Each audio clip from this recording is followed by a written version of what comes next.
आज एनडीए ने पेट्रोल के दामों में बढ़ोतरी और महंगाई के खिलाफ भारत बंद बुलाया है। 4 तस्वीरें देख रहे हैं आप हमारी स्क्रीन पर। दिल्ली, मुंबई, कोलकाता, चेन्नई, जहां जहां से तस्वीरें आ रही हैं वहां से बंद का असर खासा दिखाई पड़ रहा है।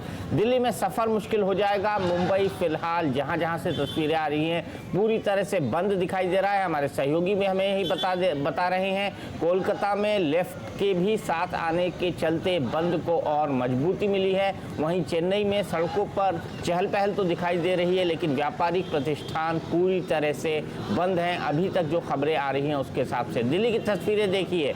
एम्स फ्लाईओवर सबसे व्यस्त फ्लाईओवर माना जाता है। 8 बजे सुबह के ट्रैफिक के हिसाब से अगर देखा जाए तो यहाँ पर लगातार ट्रैफिक चलता रहता है। दिल्ली के लगभग सभी इलाकों को ये फ्लाईओवर जोड़ता है, लेकिन एम्स फ्लाईओवर पूरी तरह से जाम है, यानी आने जाना वहाँ पूरी तरह से मुश्किल है। इसीलिए आप अगर दिल्ली से आश्रम की तरफ जा रहे हो, नोएडा की तरफ जा रहे हो या आ रहे हो, धौला कुआं की तरफ जा रहे हो, हौज खास की तरफ जा रहे हो या फिर इंडिया गेट की तरफ जा या आ रहे हो, एम्स फ्लाईओवर आपको दिक्कत देगा। और इस फ्लाईओवर पर जाम के चलते ट्रैफिक पूरे के पूरे रिंग रोड में काफी स्लो हो जाएगा।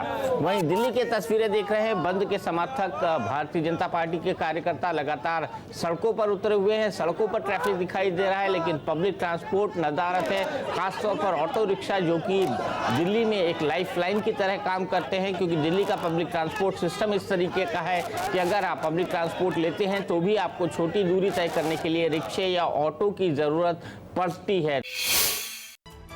सेना में भ्रष्टाचार के खिलाफ अभियान चलाने वाले और अपनी जन्मतिथि को लेकर विवादों में रहे सेना प्रमुख वीके सिंह की विदाई का दिन आज आखिरकार आ ही गया। 62 साल के जनरल वीके सिंह ने सेना में अपने जीवन के 42 साल बिताए। उन्होंने सेना प्रमुख के तौर पर 31 मार्च 2010 को कार्यभार संभाला था।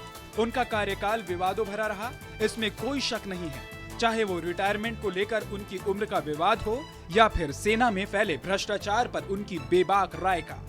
कई पूर्व सेना अधिकारियों ने उनकी तारीफ की तो कई को वो बिल्कुल नहीं भाए।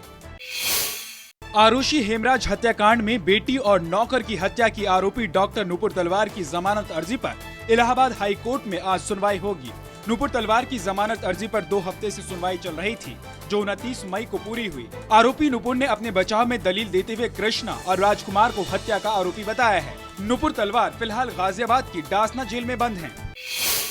बुलंदशहर में भीषण सड़क हादसा हुआ है। टाटा 407 और यूपी रोडवेज की बस की टक्कर में 20 लोगों की मौत हो गई है, जबकि 28 लोग जख्मी हुए हैं। टाटा 407 में सवार लोग पंचशील नगर के गढ़ गंगा से स्नान करके लौट रहे थे।